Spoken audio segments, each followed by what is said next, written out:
Welcome friends to विटोर classes. तो आज कोई सवाल नहीं है, ना कोई किसी चैप्टर का कॉन्सेप्ट है, ट्रिक है, पर आज हम ये बात करेंगे कि how to qualify any exam, मतलब किसी भी एग्ज़ाम को किस तरीके से निकाल सकते हैं। ये सिंपल सा फॉर्मूला है, पर लोग इसे अपना नहीं पाते। जो अपना लिए हैं वो एग्ज़ाम क्वालिफाई करते हैं। और ऐसा मैं इसलिए कह सकता हूँ क्योंकि मैंने काफ़ी सारे एग्ज़ाम दिए हैं और काफ़ी सारा लगभग सारा ही क्वालिफाई किया है अभी तक तो फ़िलहाल जो दिया है। तो आप लोगों के लिए सजेशंस है, प्लीज़ फॉलो करिए अच्छे से।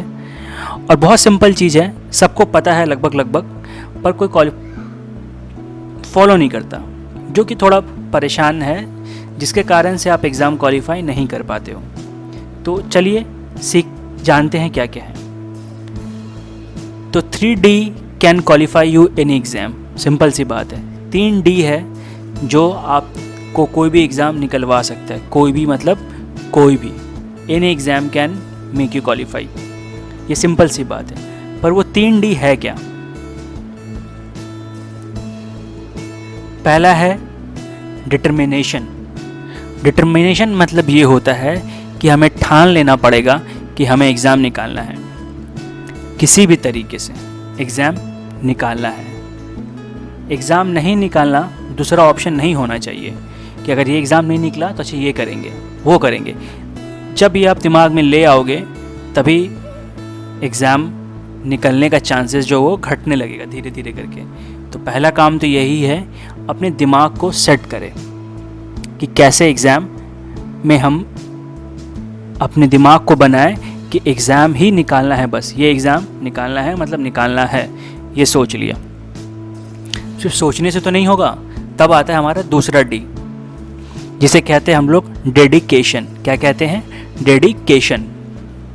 डेडिकेशन मतलब ये होता है कि आप जो चीज़ डिटरमाइन की है निकालने के लिए, उसके पीछे मेहनत करना। अब मेहनत करने का तरीका बहुत का अलग अलग होता है। सुबह पढ़ना, शाम में पढ़ना, रात में पढ़ना, दिन में पढ़ना, ये सबका अलग अलग है। इससे कोई मतलब नहीं है क्योंकि रात को 2 बजे पढ़ रहा है या कोई सुबह 4 बजे से उठ के पढ़ रहा है, कोई फ़र्क नहीं पड़ता, बस पढ़ना है। ठीक है, ये बहुत ज़रूरी है।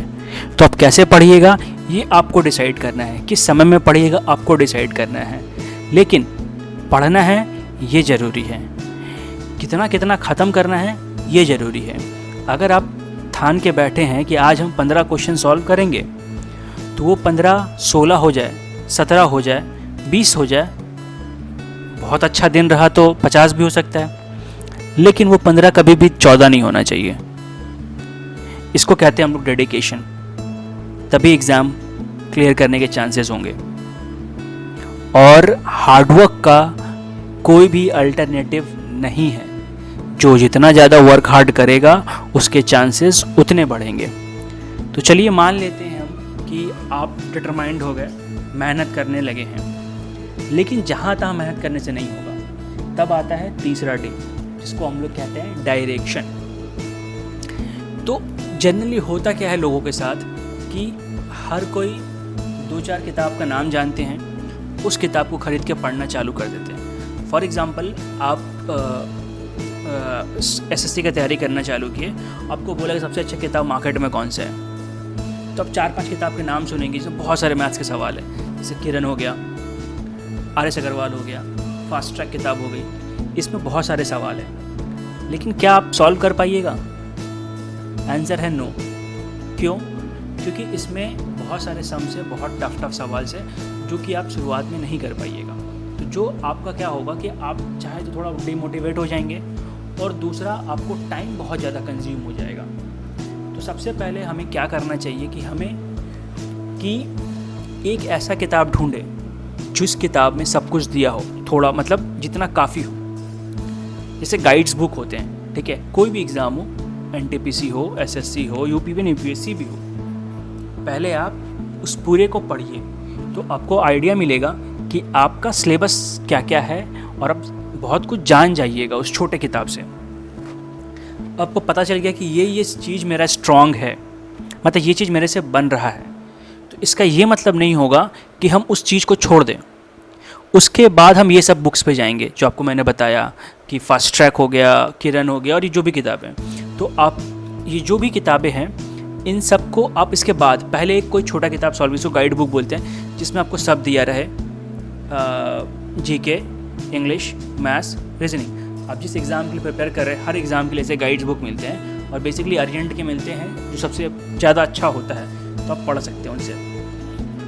ठीक है, तो पहले आप उसको ख़त्म करिए। उसके बाद आप काम करिए कि जो आपसे आसानी से बन गया जो चैप्टर, उस चैप्टर को पहले बनाइए बाकी किताबों से, ताकि आपका वो चीज़ इतना स्ट्रांग हो जाए कि अगर उससे कोई भी सवाल हम पूछे तो आपको पता होना चाहिए। तो ये चीज़ें हो गई कि मेरा जो स्ट्रांग पोर्शन है ख़त्म हो गया। उसके बाद अब उन किताबों से बनाइए जो आपका वीक पोर्शन था, जिससे आपसे सवाल नहीं बन रहा था। तो आपका धीरे धीरे फिर एक एक चैप्टर सब स्ट्रांग बनेगा और आप सॉल्व कर पाइएगा। तो अगर आप ये चीज़ पहले नहीं करते, वो गाइड बुक को नहीं बनाते और डायरेक्टली वो किताब बनाने लगते, तो आपको साल भर तो सब किताब ख़त्म करने में ही लग जाता। आप 1 साल का प्रिपरेशन ख़त्म। लेकिन अगर आप इस तरीके से करिएगा तो जो आपको साल भर लगना था आप 6 महीने में कर पाइएगा। अब इस 6 महीने में आप इसके साथ बहुत कुछ कर पाइएगा। और सबसे अच्छी बात यह है कि जो भी आप पढ़िएगा, मैथ के अलावा रीजनिंग हो गया, ये जीके हो गया या इंग्लिश हो गया, ये सब गाइड बुक में काफ़ी दिया हुआ है उस एग्ज़ाम के लिए। मान लीजिए एसएससी का कवर कर रहे हैं, सीजीएल का बुक कवर कर रहे हैं, तो सीजीएल में जितना दिया है काफ़ी है, सीजीएल के लिए काफ़ी दिया हुआ है वो। उसके बाद आप बनाइए।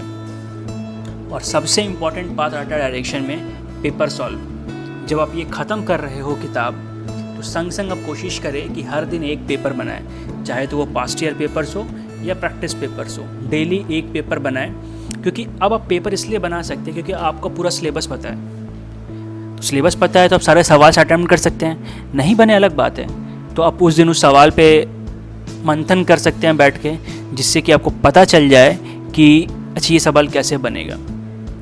तो ये 3 तरीके हैं जिसको अगर आप अपनाइएगा तो आपका एग्ज़ाम निकल जाएगा, ये गारंटी है। लेकिन ये करना होगा, और ये 1 दिन 2 दिन से करने से नहीं होगा। कम से कम हमें 6 महीने से 8 महीने इस चीज़ प्रोसेस को लगाना होगा अपने ऊपर हार्डवर्क करना शुरू करिए, तब जाके ये आपका एग्ज़ाम्स निकलेगा। तो अगर आप प्रिपरेशन कर रहे हैं और ऐसे वीडियोस आपको बीच बीच में चाहिए, तो चैनल को सब्सक्राइब कर लीजिए और प्रिपरेशन करिए, मेहनत करिए, follow 3D and you will qualify the exam. Thank you for watching.